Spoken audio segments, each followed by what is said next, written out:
The fluorescent lights of the Erewhon market hummed a sound that drilled straight into Hannah's morning-sick nausea.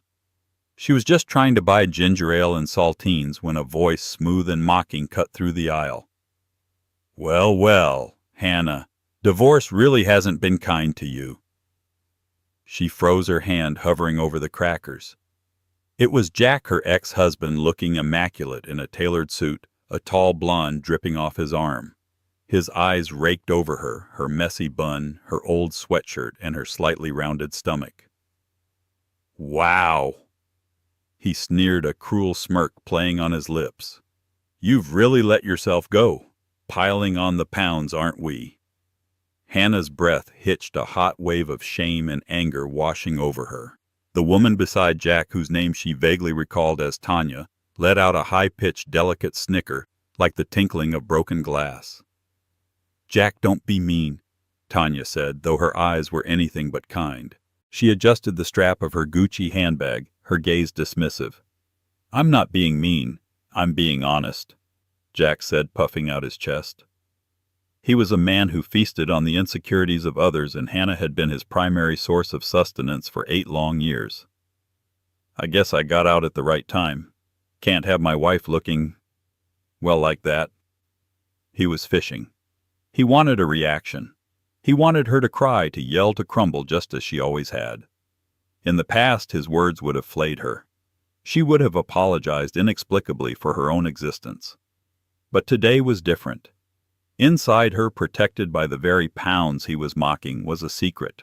A tiny flickering heartbeat that had changed everything. She wasn't just Hannah, the failed wife. She was Hannah, a mother-to-be. She looked at Jack, her eyes tracing the familiar lines of his handsome, cruel face. The face she had once loved and now thankfully only pitied. She clutched the basket of ginger ale to her chest, a chest that was tender and swollen.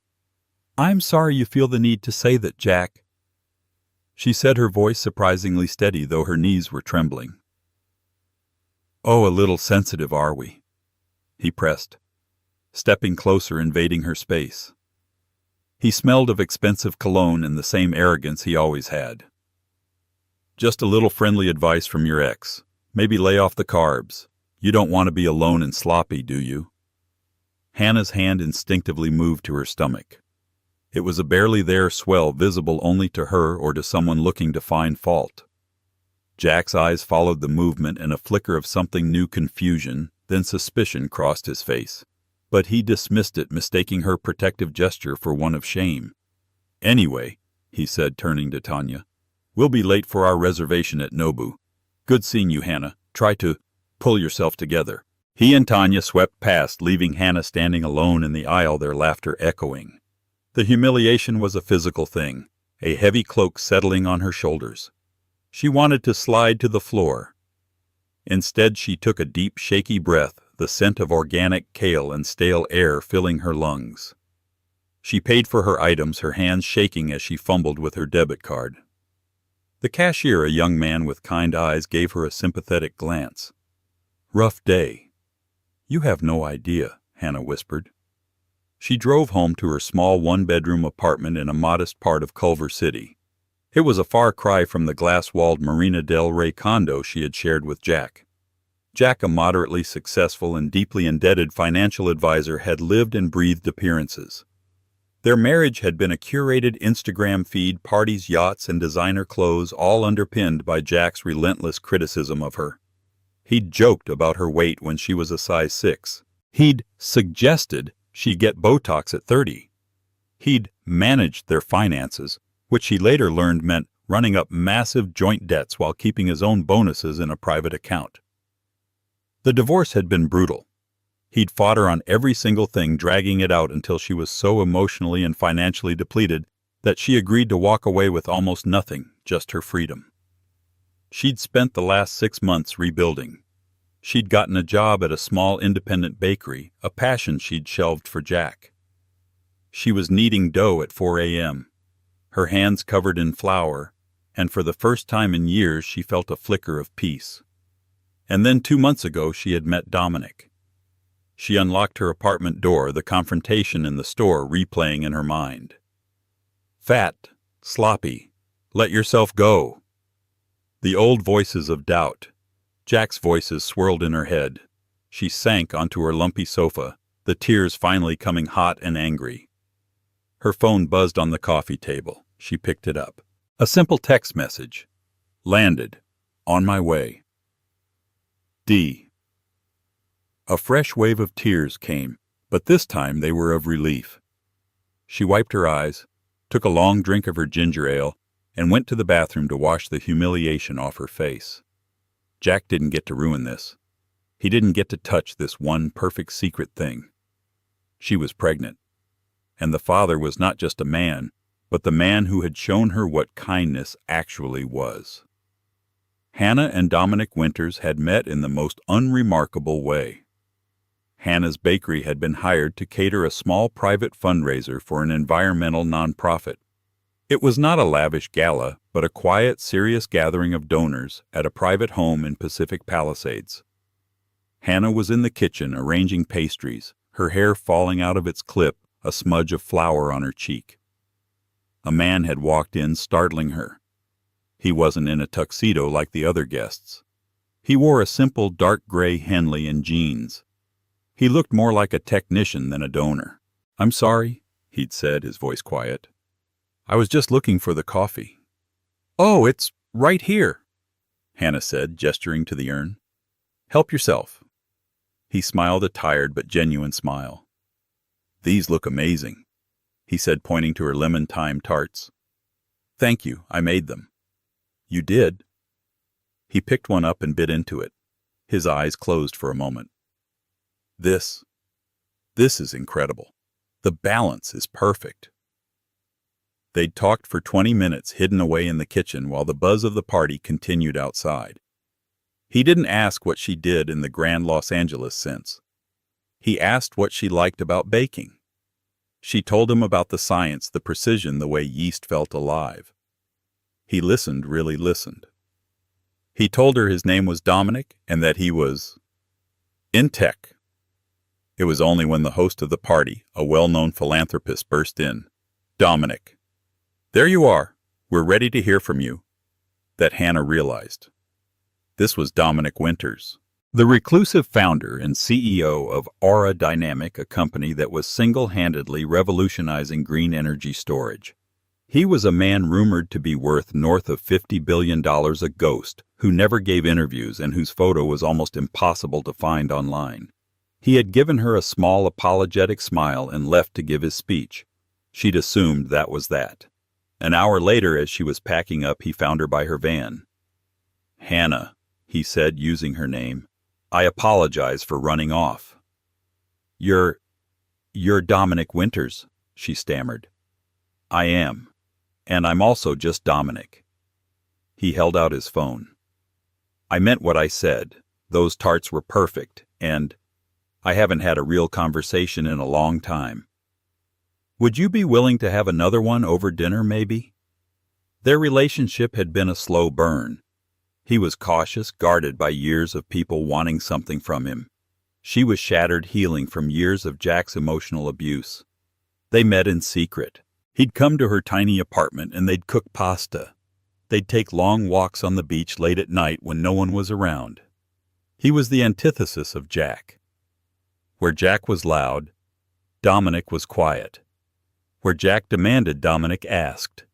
Where Jack saw her as an accessory, Dominic saw her.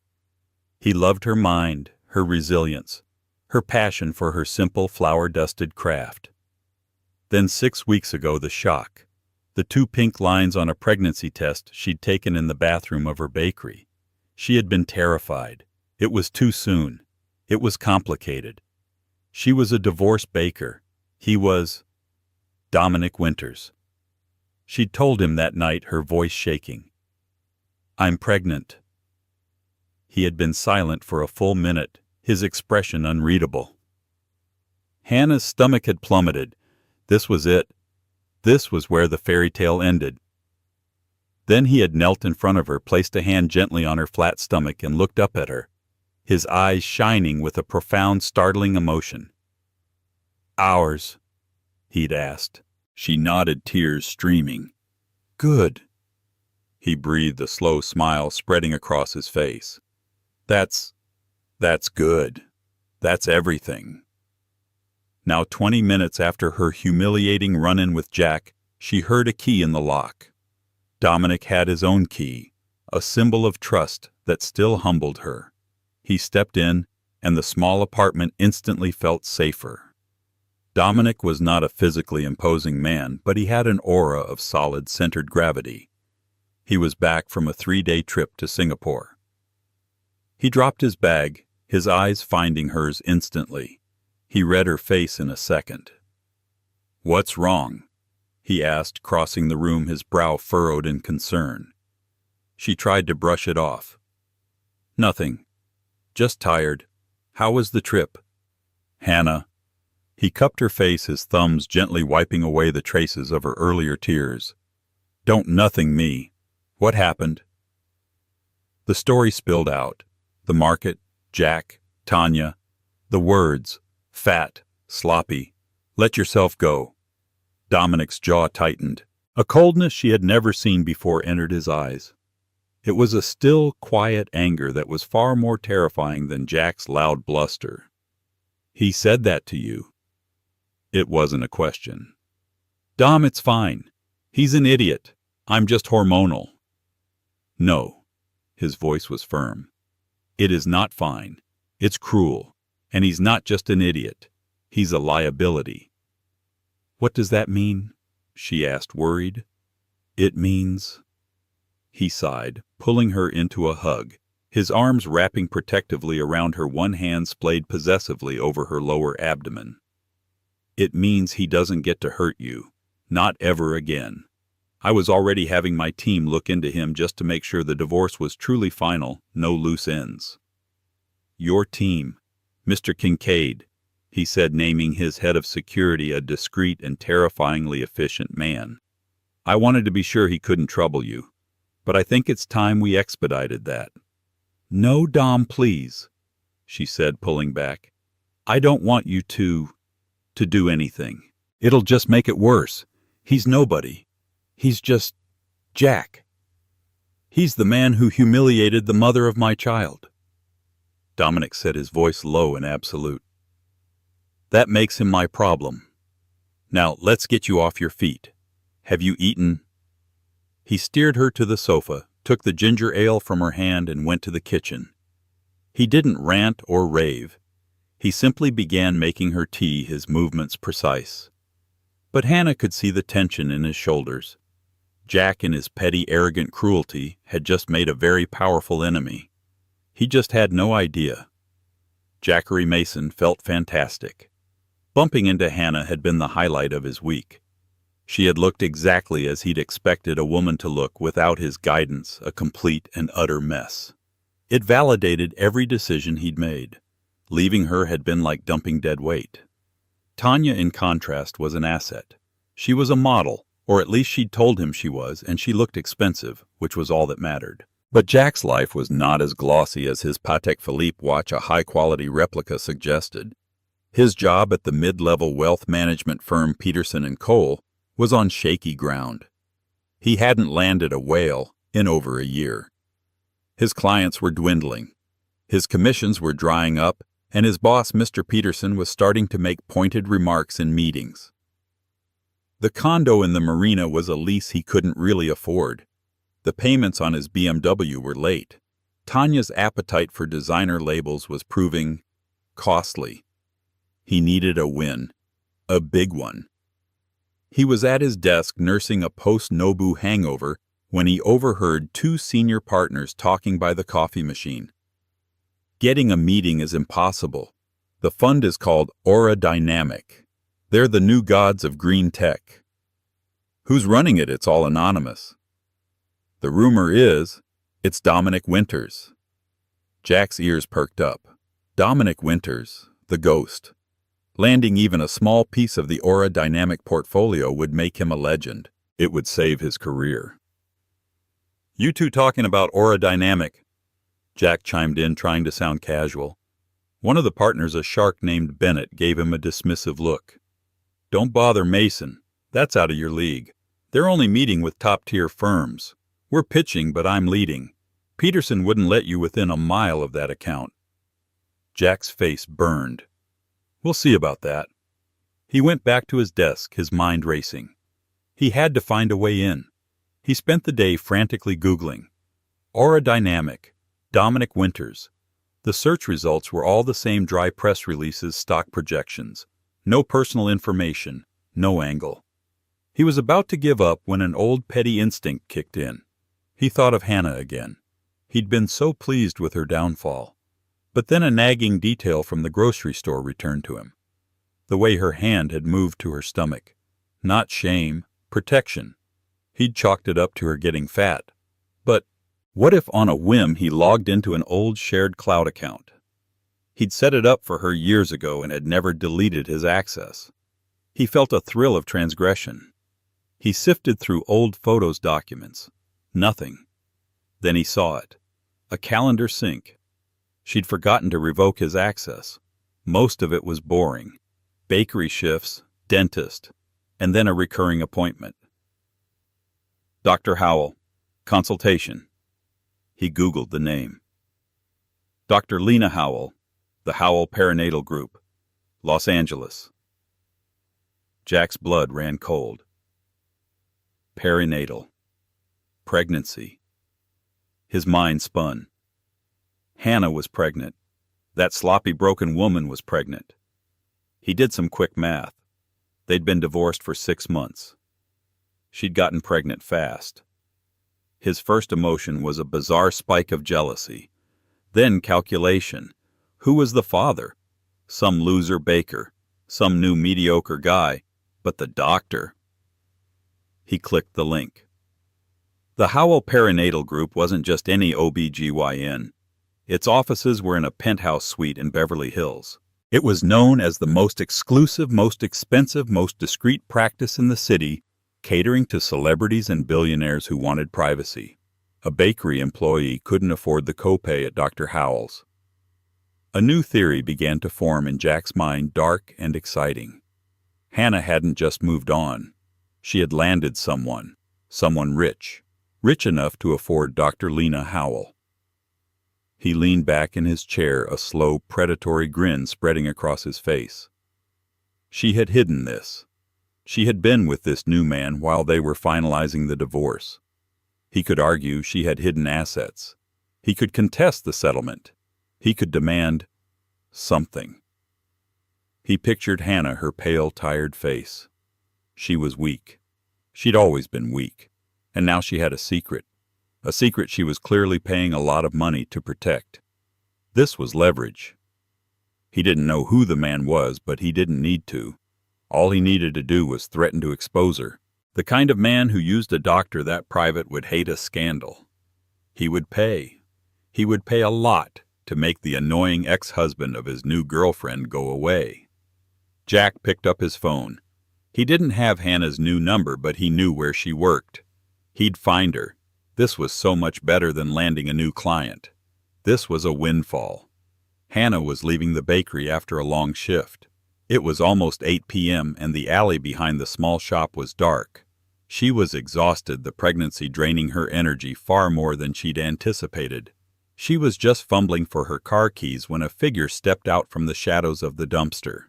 "You're hard to find, Hannah," Hannah screamed, dropping her keys. They clattered on the pavement. It was Jack. His smile was gone. His eyes were hard, glittering in the dim security light. "Jack, you scared me to death. What are you doing here?" "We need to talk," he said, advancing on her. "No, we have nothing to talk about." She bent to retrieve her keys, but he kicked them, sending them skittering under her car. "I don't think you're in a position to say no," he hissed. "What do you want?" she said, her voice trembling. She backed up against the brick wall of the bakery. The smell of stale yeast and garbage filled her nose. "Dr. Lena Howell," he said, the name dropping into the dark alley like a stone. Hannah's blood turned to ice. I don't know what you're talking about." "Don't lie to me," he snapped, slamming his hand against the wall just beside her head. She flinched. I know you're pregnant, Hannah. And I know you're seeing the most expensive baby doctor in California. So who is he? That is none of your business, Jack. It became my business when you were hiding a new rich boyfriend while we were still settling our divorce. You defrauded me. You were hiding assets. That's insane, she cried. I met him months after I left you. That's what you'll say. But a messy lawsuit would sound very different, wouldn't it? Broke ex-wife gets pregnant by wealthy mystery man. It's a good story. I wonder how the press would like it. I wonder how he would like it. Hannah's stomach turned. This was Dominic's worst nightmare. His privacy was the most valuable thing he owned. A scandal like this, it would be catastrophic. What do you want, Jack? She whispered, the fight draining out of her. Smart girl, he sneered, finally asking the right question. I'm in a bit of a jam. I need, let's call it a readjustment of our settlement. A one-time payment. $500,000. Hannah gasped. Jack, I don't have $5. I work in a bakery. But he does, doesn't he? Whoever he is, tell him it's the price of peace, or else I go to the media. I'll paint a very ugly picture of you, Hannah. The gold-digging pregnant ex-wife. I'm sure his very expensive lawyers will love that. You're disgusting. She spat, her anger finally overriding her fear. I'm a realist, he retorted. You have 48 hours to get me the money. If I don't hear from you, I'm calling page 6. He stepped back, admiring his work. She was terrified. Perfect. He turned and walked away, disappearing into the darkness. Hannah slid down the wall, her legs giving out. She sat on the grimy pavement, her body shaking with sobs. She'd crawled out from under his thumb, and now he was back, threatening to crush not only her but Dominic as well. She finally retrieved her keys and drove home, her mind a fog of panic. She couldn't tell Dominic. He would blame himself. She didn't know what he would do, but she knew it would involve his layers of security and lawyers. It would become a situation to be handled. But she couldn't pay. She was trapped. When she got to her apartment, she saw an unfamiliar black sedan parked across the street. A man in a simple suit was in the driver's seat. As she walked to her door, he got out of the car. Ms. Reynolds. Hannah spun around, her heart leaping into her throat. My name is Kincaid. I work for Mr. Winters. His voice was calm with a faint British accent. It was the man Dominic had mentioned. Hello. Mr. Winters was concerned about you working late. I was assigned to ensure your safety. I've been here for an hour. He paused, his gaze sharp. My long-range microphone picked up your entire conversation with Mr. Mason in the alley. Mr. Winters has already been informed of the threat. Hannah's knees went weak again. Oh, God. Please go inside, Ms. Reynolds, Kincaid said, his voice softening slightly. Mr. Winters is waiting for you on a secure line, and let me assure you, Mr. Mason is no longer your problem. Dominic Winters did not get angry like other men. He did not yell or punch walls or make rash decisions. His anger was a drop in temperature. It was a sharpening of focus. It was the quiet, terrifying precision of a surgeon. When Kincaid patched through the audio from the alley, Dominic listened, his expression unchanging, as the man he'd never met threatened the mother of his child. He heard Hannah's fear, her choked sobs. And he made a decision. Mr. Mason's deadline was 48 hours, sir, Kincaid said over the secure line. He won't need that long, Dominic replied, his voice flat. I've seen his file. He's desperate. He's a gambler reaching for his last chip. How do you wish to proceed? A restraining order? We can have his firm's compliance department bury him by morning for ethical violations. No, Dominic said. That's not clean enough. Men like Jack Mason don't learn from being slapped on the wrist. They learn from total annihilation, and they learn best when they inflict it upon themselves. A plan began to form, one that had been germinating ever since Dominic had seen Jack's name on Kincaid's background report, a name on a list of low-level advisors at Peterson & Cole, The same Peterson and Cole that was coincidentally one of a dozen firms desperately pitching for a slot managing a small tranche of Aura Dynamics' new employee pension fund. It was a minor account for Aura, but a whale, as Jack would call it for a firm like his. "Kincaid," Dominic said. "Get me Mr. Peterson's direct line." The next day, Jack Mason felt like a king. He had Hannah trapped. The $500,000 was as good as in his account. He walked into the office with an insufferable swagger. "Peterson wants to see you," his assistant said, her face grim. Jack's stomach tightened. Had Hannah called Peterson? No, she wouldn't dare. He straightened his tie and walked into his boss's office. Mr. Peterson was a man perpetually stressed, but today he looked like he'd won the lottery. "Mason?" he boomed, gesturing for Jack to sit. This was new. "Sir, I don't know how you did it, kid, but you did it." "Sir, I'm not sure what." "Aura Dynamic. They called they won a final pitch, and they specifically asked for you." Jack's brain stalled. "Me? They asked for me?" "By name. We'd like to hear from your Mr. Jackery Mason." That's what the man said. "This is it, Jack. The big one. You are leading this pitch. It's tomorrow 10 a.m. at their headquarters in the Horizon Plaza. Don't blow this, Mason. This isn't just your career. This is the whole firm." Jack walked out of the office in a daze. They had asked for him. How had they seen his admittedly mediocre portfolio? It didn't matter. This was it. Fate. He was a winner after all. He was being recognized. He was so high on his own arrogance he didn't even consider why a multi-billion-dollar fund would personally request a failing mid-level advisor. He completely forgot about Hannah, the blackmail, the $500,000. That was chump change now. He was about to land Dominic Winters' personal account. He'd be a partner by Christmas. He spent the next 24 hours in a frenzy preparing his pitch. He was full of bluster buzzwords and baseless projections.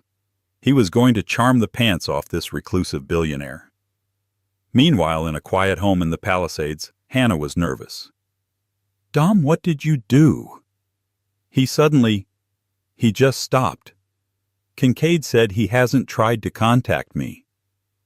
"I just offered him an opportunity," Dominic said, handing her a cup of chamomile tea. "What kind of opportunity?" Dominic looked at her. "The kind he can't resist. The kind that will require him to stand in a room and show us exactly who he is. Us." Hannah said, her hand going to her stomach, which was now a distinct, lovely curve under her sweater. "He's giving a presentation tomorrow, at my office, and I would very much like it if you were there." "What in the room, Dom? I can't. I don't want to see him." "You won't have to," Dominic said, his voice gentle. "There's a private observation lounge attached to the main boardroom. One-way glass. You'll be comfortable and you'll be safe. But I think after what he did, you deserve to see this." Hannah was terrified, but a small hard kernel of strength, one that had been growing with her child, nodded. "Okay, I'll be there." The Horizon Plaza was not a building.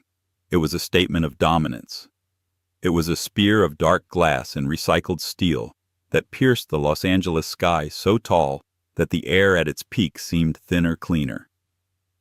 The private elevator for the 70th floor penthouse, the exclusive domain of Aura Dynamic, moved with a silent, terrifying velocity. Jack Mason felt his ears pop. He swallowed, tasting the sour tang of nervous adrenaline. Beside him, Mr. Peterson was rigid, his face pale, clutching a leather portfolio as if it were a life raft. They were ushered out into a lobby that was more like a modern art museum. The scale was overwhelming. The ceilings were 30 feet high, and the entire west-facing wall was a single seamless pane of glass, revealing a breathtaking, godlike view of the city stretching from the Hollywood Hills to the distant glimmer of the Pacific. The air was cool and smelled faintly of ozone and old wood. There was no art on the walls, Jack realized. The view was the art. "Gentlemen, this way." A severe-looking woman with a nearly invisible earpiece led them down a long, impossibly wide corridor. Their expensive, hard-soled shoes made no sound on the floor, which was made of some dark matte material that seemed to absorb the light. Jack felt an unfamiliar smallness creeping in. His Zegna suit, which had felt like armor in the lobby of his own building, now felt like a cheap costume. The boardroom door hissed open a silent hydraulic sigh. The room was dominated by a 50-foot-long table that appeared to be carved from a single massive piece of polished black wood. 5 people, 3 men and 2 women, sat at the far end, illuminated by a soft recessed light. They were the board members. They didn't look up, their attention focused on the integrated tablets before them. They radiated an aura of bored, absolute power. At the head of the table sat one empty chair, a high-backed, imposing throne of black leather and chrome. The entire far wall was the dark-tinted window Jack had seen from the outside. It felt less like a window and more like a void, reflecting the room back at them. "Gentlemen," one of the board members said, a woman with sharp gray hair not bothering with introductions. "Mr. Winters is delayed. Please begin." Peterson gave Jack a sharp, "Don't you dare mess this up" look. Jack fumbled for his laptop, his hands suddenly slick with sweat. "Thank you." He began, his voice an octave higher than he intended. He cleared his throat. "It is an honor, a distinct honor to be here today. A real privilege. We at Peterson & Cole believe in the future, and you are the future." He launched into his pitch. It was the same one he always gave, full of flashy graphics. He didn't fully understand and aggressive buzzwords. Synergistic growth, next-gen leveraging, disruptive positive frameworks. He could feel himself losing them. Their expressions were blank, cold, and unimpressed. One of the men tapped a pen, a precise, rhythmic click, click, click that drilled into Jack's skull. Peterson, sensing the disaster, was starting to look rigid, his jaw clenched so tight a muscle spasmed in his cheek. Jack was 20 minutes in, sweating profusely, his words tumbling out in a desperate, meaningless stream, when the main boardroom door hissed open again. He glanced over, annoyed at the interruption. A man walked in. He was in a simple, dark gray t-shirt, dark jeans, and simple, unbranded sneakers. He looked like a lost IT guy, maybe someone from the mailroom. Jack almost scoffed. But the room's entire gravitational pull shifted. The board members who had been ignoring Jack sat up straight. Their focus became absolute. The man who was tapping his pen instantly stilled. The newcomer walked to the head of the table, his movements economical and quiet. He didn't strut. He didn't have to. He simply occupied the space. "My apologies for the delay," the man said. His voice was quiet, but it filled the cavernous room, cutting through Jack's nervous rambling. "Please continue, Mr. Mason." Jack's brain stalled. He looked at Peterson, who was staring at the man with a look of terrified reverence. This was Dominic Winters, this nondescript, quiet man. He looked normal. He looked like nothing. Yes," Jack stammered, trying to find his place in his slideshow. "Yes, well, as you can see from the 5-year projection, the key indicators." "Let's stop there," Dominic said. He held up a hand. He hadn't even glanced at the screen. He was looking directly at Jack. His eyes were a pale, neutral blue, and they were terrifyingly perceptive. They weren't angry. They were discerning, like a scientist looking at a specimen on a slide. "Your projections are fiction, Mr. Mason," Dominic said, his voice still perfectly calm. "Your understanding of the green tech sector is, to be frank, insulting. Your entire pitch is based on a paradigm that was outdated 5 years ago." Peterson went white, not pale, white. "Mr. Winters, I assure you, Jack is one of our best." "His research." "One of your best at what?" Dominic interrupted, his quiet voice cutting Peterson off instantly. "At Aura, we don't just invest in numbers. We don't care about synergistic growth. We invest in people, in character, in integrity. We invest in the kind of person who does the right thing, especially when they believe no one is looking." A cold, specific dread began to crawl up Jack's spine. This felt targeted. He tried to recover. "Sir, I pride myself on my character. My integrity it's everything to me." "Is it?" Dominic leaned forward, his hands clasping on the dark wood. "Then let's talk about your character, Jack. Let's talk about last Tuesday, around 11:30 a.m., in the Erewhon Market on 3rd Street. Aisle 4, the cracker aisle." Jack's blood evaporated. He stopped breathing. The boardroom, the city, the whole world contracted to the space between him and this quiet, intense man. He looked at Dominic Winters, and for the first time he saw him. He saw the cold, brilliant intelligence. He saw the man from the legends. I don't recall," Jack stammered. It was a pathetic lie, and the entire room knew it. "Then let me refresh your memory," Dominic said. "You were there with a woman named Tanya, and you ran into your ex-wife, Hannah. You proceeded to mock her. You called her fat. You told her she'd let herself go. You humiliated a woman who was at that very moment suffering from severe morning sickness. A woman who was just trying to buy ginger ale." The details were so precise, so exact, that Jack felt his knees buckle. He grabbed the edge of the lectern to steady himself. "And then," Dominic continued, his voice dropping to an icy whisper, "it gets worse. You didn't stop there. You accessed her private calendar. You stalked her. You cornered her in a dark alley behind her bakery. And you blackmailed her." "No," Jack gasped. Peterson made a small choked sound like a dying animal. "Oh yes." Dominic's eyes were like ice chips. "You threatened to go to the press. You threatened to create a scandal. You demanded $500,000 for your silence, all because you'd figured out she was seeing a doctor you knew she couldn't afford." Jack's world was tilting. His mind was a scramble of pure white-hot panic. How could you possibly? How do you know this?"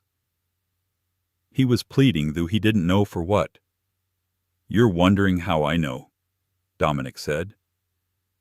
He looked at Jack, a predator who had finally cornered his prey. "You're wondering who the mystery man is, the man you thought you could extort, the father of her child." Dominic stood up. He was not a large man, but he radiated in power that sucked all the air from the room. He placed his hands flat on the table. "It's me, you idiot." The words hit Jack like a physical blow.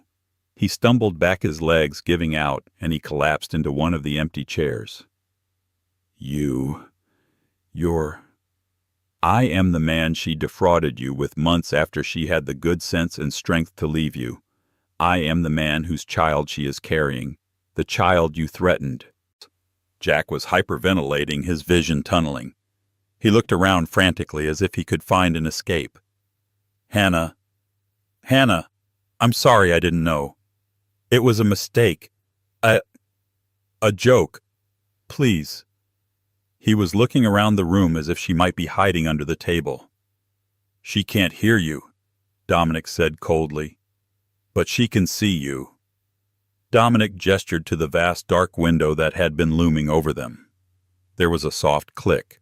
The polarization on the glass faded, and the light inside the observation lounge behind it came up. And there she was. It was Hannah. She was standing tall, her hand resting on her pregnant stomach, which was now a distinct, lovely curve under a simple, elegant blue dress. She was not the fat, sloppy woman from the market. She was not the terrified victim from the alley. She was radiant. She was serene. Her eyes met Jack's, and there was no hatred in them, no fear. There was only a quiet finality. She looked powerful. She looked beautiful. She looked untouchable. Jack's mouth opened and closed. No sound came out. The humiliation he had heaped on her, the casual cruelty he had dispensed his entire life, returned to him 1,000-fold in this glass tower in front of the most powerful people he'd ever met. He looked from the ghost of the woman he'd destroyed to the billionaire who had protected her, and he finally understood. He was nothing. Dominic Winters looked at the shell of a man, then shifted his gaze to the horrified, ashen-faced Mr. Peterson. "The meeting is over." The heavy boardroom door hissed shut, sealing Jack and Mr. Peterson in the elevator. The descent from the 70th floor was perfectly silent, a smooth, soundless plunge. Jack could feel the pressure changing in his ears, or perhaps that was the blood pounding in his head. He was panting, his skin slick with a cold sweat. Mr. Peterson did not look at him. He stood ramrod straight, his face a mask of ashen, terrified fury, staring at the polished steel doors. "Sir," Jack finally choked out, his voice a pathetic squeak. "Sir, that was a setup. A complete misunderstanding. She's my ex-wife. She's manipulative. She lied to him. I can fix this. I'll call him. I'll write a letter. I'll apologize." Peterson turned his movement so sharp Jack flinched. "Apologize," he hissed, his voice a low, venomous rasp. "You don't apologize for this. You don't fix this. You're a disease, Mason. You're an infection, and you've just killed my firm." "No, sir. It's one account, a big one, but we can recover." "You still don't get it, do you?" Peterson's voice was rising, cracking with a hysteria Jack had never heard. "You think this was about one account? This was Dominic Winters. You didn't just insult him. You blackmailed his pregnant girlfriend. You stood in a grocery store and... He couldn't even say it. He jabbed a trembling finger into Jack's chest. "You called the mother of the Winters heir fat." The word echoed in the small, sterile box. "Do you know what blacklist means in his world, you catastrophic moron?" Peterson was almost screaming now. "It doesn't mean we don't get his account. It means our creditors will call in our loans by 5 o'clock. It means our top-tier clients, the ones who do business with Winters' other holdings, will have their lawyers on the phone with us by noon, terminating their contracts. You haven't just lost a whale, Mason. You've sunk the entire fleet. You've bankrupted us all. Sir, We're done!" Peterson roared, his face purple. "My company, my life's work. It's over. And you—" The elevator chimed softly, signaling their arrival in the lobby. The doors hissed open. "Get out," Peterson spat. He shoved Jack hard, sending him stumbling onto the marble floor. "Get out. Mr. Peterson, please. Don't call me. Don't come to the office. Your access is already revoked." He gestured to the stoic security guard by the desk, who was watching with a cold, neutral expression. "If I ever see your face again, I'll have you arrested for trespassing. Your things will be in a box on the curb by the time you get there. You're fired." Peterson turned, straightened his tie with a sharp, violent tug, and stormed out of the building, disappearing into the glare of the morning sun. Jack was left alone in the center of the vast, echoing lobby. He was still shaking. Revoked. He fumbled in his pocket, pulled out his corporate Amex. He needed a drink. He needed to think. His phone buzzed. He looked down, his hands trembling. A text from Tanya. "Where are you?" "My card just got declined at Vuitton. Fix it." The message was so trivial, so monumentally stupid in the face of the abyss that had just opened beneath him, that he almost laughed. Fix it. He tried to open his mobile banking app to check his balance. Access denied. Account frozen. His firm-issued phone. His firm-linked accounts. Peterson wasn't exaggerating. He was being erased. He walked numb toward the security turnstiles, just to see. He held his building access card up to the sensor. A red light flashed. "Access denied." "You need to leave the premises, sir," the guard said, his voice no longer respectful, just firm. "Not Mr. Mason." "Sir." Jack was ushered out of the revolving doors and onto the sidewalk. The Los Angeles noise hit him like a physical blow, the horns, the sirens, the sun. He was just another man on the street, blinking in the sudden harsh light. He sank onto a hard public bench, the Zegna suit suddenly feeling like a clown costume. He was ruined. Not just in trouble, not just fired. He was ruined utterly and completely. He had flown too close to the sun, and his wax wings built of arrogance and cruelty had melted in an instant. He thought of Hannah. He saw her face, not the powerful, serene woman behind the glass, but the tired, pale woman in the grocery store, her hand on her stomach. He hadn't seen a pregnancy. He hadn't seen a person. He'd seen a target.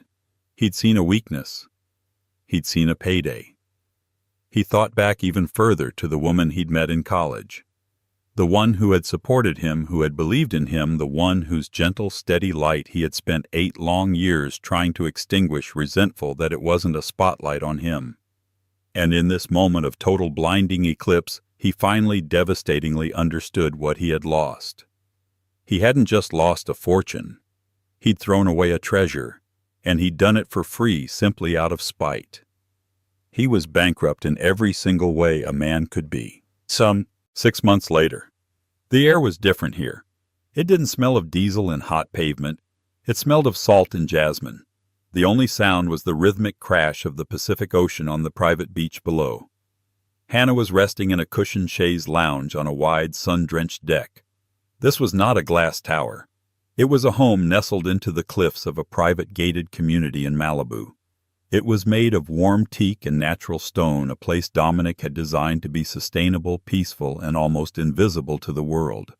She was 8 months pregnant, her body beautifully, undeniably round. She was in a soft white linen dress, her feet bare, her hair in a loose braid. She was reading a novel, one hand resting protectively on the taut sphere of her belly. She felt for the first time in her life completely at home in her own skin. The sliding glass door opened, and Dominic came out holding 2 tall glasses of lemonade. He sat beside her, not in the other chair, but on the edge of hers, his touch immediate and instinctual. His hand came to rest on her stomach just as a tiny foot kicked against his palm. "He's active today." Dominic smiled, his eyes soft. Hannah corrected him, the familiar happy joke passing between them. "She's decided she's a soccer player." "I stand corrected." Dominic laughed, pressing his palm flat as another kick came. "She's got a strong leg. Definitely her mother's." They sat in a comfortable, easy silence for a long moment, watching the waves. Kincaid had delivered a final discreet report 2 weeks prior. Jack Mason was working at a call center in Bakersfield. He was living in a 400-square-foot studio apartment, his assets seized in the lawsuits that followed the collapse of Peterson and Cole. Tanya had vanished the day his cards were declined. The file was closed. A closed book. "Do you ever—" Hannah started, her voice soft, tracing the condensation on her glass. "Do you ever feel bad about what happened to him?" Dominic looked out at the ocean, his expression thoughtful.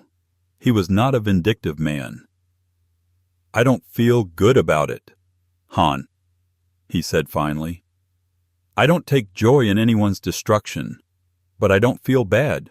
I feel that actions have consequences." He turned to her, his gaze holding hers. "He made a choice. He chose to be cruel over and over. He built his entire life on the belief that he was smarter than everyone else and that kindness was a weakness to be exploited. He picked the wrong prey." He touched her stomach, his gaze softening. "He wasn't just threatening me. He wasn't just threatening my privacy. He threatened you. And he threatened her. My only job, the only one that truly matters, is to protect this, to protect our family." He threaded his fingers through hers. "I didn't ruin him, Hannah.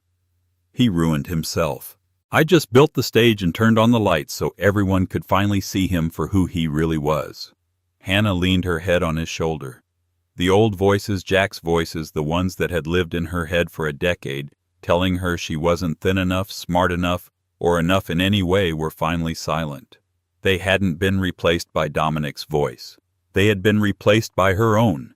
She was no longer just Hannah the ex-wife or Hannah the baker. She was a partner. She was a mother. She was finally just Hannah. And it was more than enough. She took his hand and placed it back on her belly, covering it with her own. "I love you, Dom.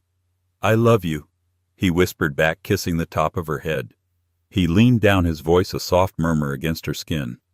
"And I love you," he said to their daughter. The sun began to set, painting the sky in impossible shades of orange and violet, and for the first time in her entire life, Hannah looked toward the future with nothing but absolute unfiltered peace. What happens when arrogance and cruelty meet quiet, unshakable power? The story of Hannah and Jack is a stark reminder that the way we treat people, especially those we think are beneath us, has consequences that can ripple out in ways we could never predict. Jack saw weakness and fat. He failed to see the strength of a mother and the protection of a man who could move mountains. Hannah found that her new life wasn't just about a billionaire. It was about finding her own worth, a worth that had nothing to do with her weight or her bank account. Thank you so much for watching. We all know someone who has been underestimated or torn down. If this story of justice and karma resonated with you, please help us share it. Hit that like button. Share this video with your friends, and most importantly, subscribe to the channel for more real-life dramatic stories just like this one. What did you think of Jack's downfall? Let us know in the comments below.